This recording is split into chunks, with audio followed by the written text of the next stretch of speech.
Europe 1.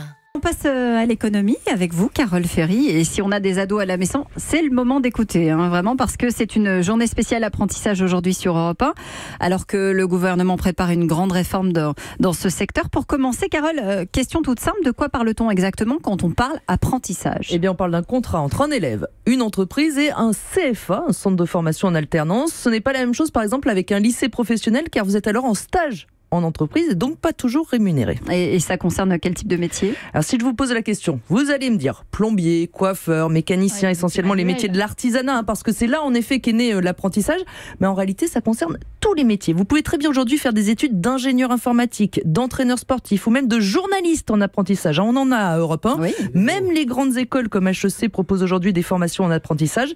Ce sera le thème d'ailleurs de l'émission Circuit court aujourd'hui à 13h15. Mais dans l'inconscient collectif, eh bien l'apprentissage reste souvent la voie de garage dans laquelle on envoie ceux qui ne sont pas capables de faire autre chose, car on connaît mal aussi ces métiers. Chaudronnier, par exemple, si je vous demande ce que font les chaudronniers. Des chaudrons.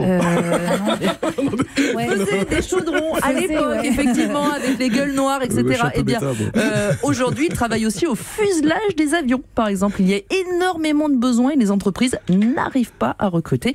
Pareil pour les soudeurs qui travaillent dans les sous-marins.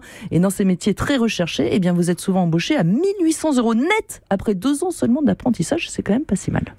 Et est-ce que travailler en entreprise pendant ses études, ça aide, Carole, à trouver justement du travail derrière ? Bien sûr, clairement, 70% des apprentis, près des 3/4, trouvent un travail dans les 7 mois qui suivent la fin de leur formation. D'ailleurs, tous les pays qui excellent dans l'apprentissage, comme l'Allemagne, le Danemark ou encore la Suisse, ont un taux de chômage bien moins important qu'en France. Et alors, qu'est-ce qui va changer avec la réforme qui est en cours en France, justement ? Alors, déjà, ce ne sont plus les régions qui vont s'occuper de l'apprentissage, mais les entreprises. Elles pourront ainsi dire quels sont les métiers pour lesquels elles ont besoin de formation, ou les formations, au contraire, qui n'ont plus aucune débouchée.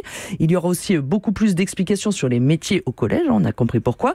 L'apprentissage sera possible jusqu'à 29 ans au lieu de 26. Il y aura une prime de 500 € pour passer son permis de conduire. Les entreprises pourront recruter toute l'année, pas seulement en septembre. Voilà quelques exemples. Alors cette énième réforme ne révolutionnera sans doute pas plus que les précédentes, mais quand même ça pourrait donner un vrai coup d'accélérateur. Europe 1.